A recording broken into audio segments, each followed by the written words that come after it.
ऐ शांती, कुठे? शेतावर जायचंय. डबा कुठे? त्याची बायको कुठे आहे ते शोधत राहतो चंद्रा. तेव्हा लवकर शांती आत येते.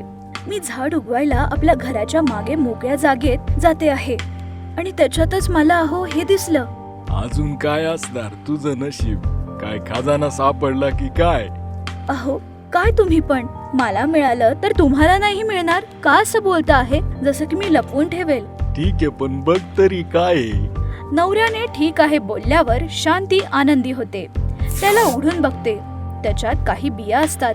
ते बघून शांती असं बोलते, ह्या भाज्यांच्या बिया आहेत. यांना उगवूयात ना. खाली जागा आहे ना, भाज्या उगवतील. ते पण विकू शकतो ना. हा ठीक आहे टाकतो. असं चंद्रा बोलतो. मिळालेल्या बियांना टाकून त्याच्यात पाणी टाकून परत घरी येऊन आपलं काम करायला लागते शांती.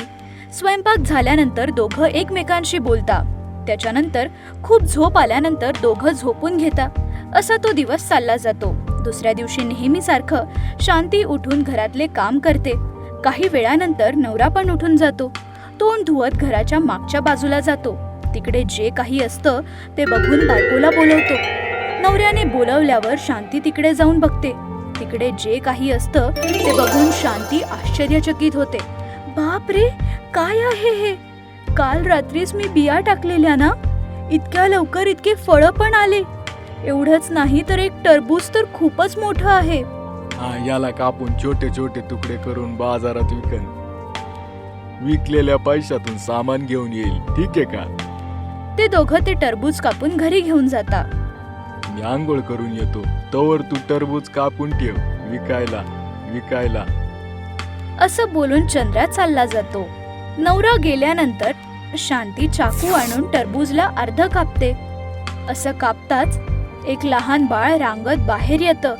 ते बघून शांती आश्चर्यचकित होते. तेव्हा आंघोळीला गेलेला चंद्रा परत घरी येतो.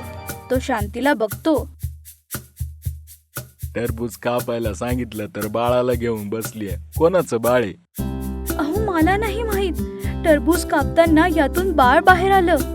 शांतीचं बोलणं ऐकून चंद्रा आश्चर्यचकित होतो. टरबूजाला बाळ होते का? मी खरंच बोलते आहे. हे बाळ आतूनच बाहेर आलं आहे. ठीक आहे, आधी ते टरबूज कापून बाजूला ठेव. मी ते बाजारात जाऊन विकून येईल. हो ठीक आहे. नवरा बोलण्यानुसार शांती टरबूज कापून त्याचे तुकडे बनवून मार्केटमध्ये विकायला तयार करून ठेवते. ते विकायला चंद्रा मार्केटमध्ये जातो. नवरा गेल्यानंतर शांती टरबूज मधून निघालेल्या बाळासोबत खेळत असते. खेळताना वेळेचं भान नाही राहत. भूक पण लागत नाही. अशी संध्याकाळ होते. चंद्रा घरी परत येतो. अजून तू या मुलाशी खेळतीये? काय तुम्ही आज इतक्या लवकर आलात? जास्ती वेळ नाही झाला. काय बोलते? जरा बघ, रात्र झालीये. रात्र काय आता गेलेला असा विचार केला. ह्या बाळासोबत खेळताना वेळच कळत नाहीये. आपल्याला पण बाळ असतं तर चांगलं झालं असतं ना. दुसरं मूल कशाला? याच मुलाला पाळू. पण हे बाळ आपलं नाहीये ना. कोणत्या ना कोणत्या दिवशी कोणी ना कोणी येऊन याला घेऊन चाललं जाईल. तेव्हा बघू. आपल्याला चांगलं वाटेल. मूल नसल्याचं दुःख कमी होईल. तुला एक गोष्ट सांगायची राहिली. आज जे बाजारात टरबूज घेऊन गेलेलो, खूप चविष्ट आहे. खूप लोकांनी घेतलं, त्यामुळे ते विकून खूप पैसे आले. घरातलं सामान घेऊन आलोय, तरीही पैसे उरले. असं का? उरलेल्या पैशातून उद्या तू बाजारात जाऊन स्वतःसाठी आणि या बाळासाठी कपडे घेऊन ये. नवीन कपडे घालून खूप दिवस झाले. ठीक आहे. तुम्ही बाळाला सांभाळा, मी जेवण बनवते. असं शांती तिकडून चालली जाते. चंद्रा बाळासोबतच खेळत राहतो.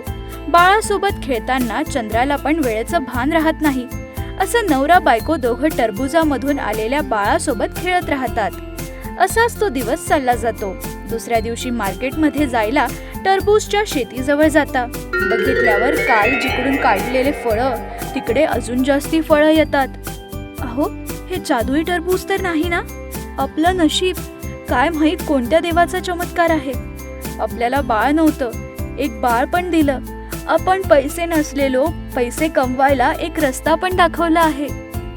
बरोबर. आज हे सगळं टरबूज विकून टाकतो. नवरा बोलण्यानुसार सगळे टरबूज काढून विकण्यासाठी तयार ठेवते बायको. काही वेळानंतर चंद्रा तिकडे येऊन तयार ठेवलेले टरबूजांना घेऊन मार्केटमध्ये जातो. चंद्रा गेल्यानंतर शांती बाळासोबत खेळायला सुरुवात करते. फळं मार्केटमध्ये घेऊन जाताच पहिलेपासूनच टरबूजची वाट बघणारे लोक चंद्राने आणलेल्या टरबूज खरेदी करून घरी घेऊन जातात. विकण्यासाठी आणलेले सगळे फळं संपून गेल्यावर चंद्रा घरी चालला जातो. घरी आलेल्या नवऱ्याला बायको असं विचारते, अहो काय इतक्या लवकर संध्याकाळ झाली? नाही, आज टरबूज न्याने अगोदरच सगळे लोक वाट बघत होते. मी जाताच सगळे विकल्या गेले आणि कोणी कोणी तर 2-3 टरबूज घेऊन गेलंय. अच्छा, तर ठीक आहे. आपण तिघं मिळून शहरात जाऊ. तिकडे चांगले चांगले कपडे आणि बाळासाठी खेळणी पण आणू. ठीक आहे, जाऊ. आधी तर आपल्याला या शहरात एक घर घ्यायचंय. पायी टरबूज नेताना त्रास होतो म्हणून एक ट्रॅक्टर पण घेऊ. तर मग पैसे खूप पाहिजे ना? इतके पैसे आहेत का आपल्याजवळ? आहे शांती, कारण लोकांनी टरबूज जास्त पैसे देऊन विकत घेतलंय. भारी आहे खूप, ते म्हणाले. ठीक आहे, तर मग आपण तिघं मिळून शहरात जाऊया आणि येताना एक गाडी पण घेऊन येऊ ना आपण. विचार केल्यानुसार तिघं मिळून शहरात जातात. तिकडे विचार केल्यानुसार सगळं काही विकत घेता. एक चांगली गाडी घेऊन त्याच गाडीतून घरी परत येतात. प्रवासातून थकून गेल्यामुळे त्या दिवशी आराम करता. दुसऱ्या दिवशी टरबूज विकून येण्यासाठी नवरा बायको दोघं मिळून त्यांच्या शेताजवळ जाता. तिकडे बघितल्यावर सगळंच्या सगळं शेत नष्ट झालेलं असतं.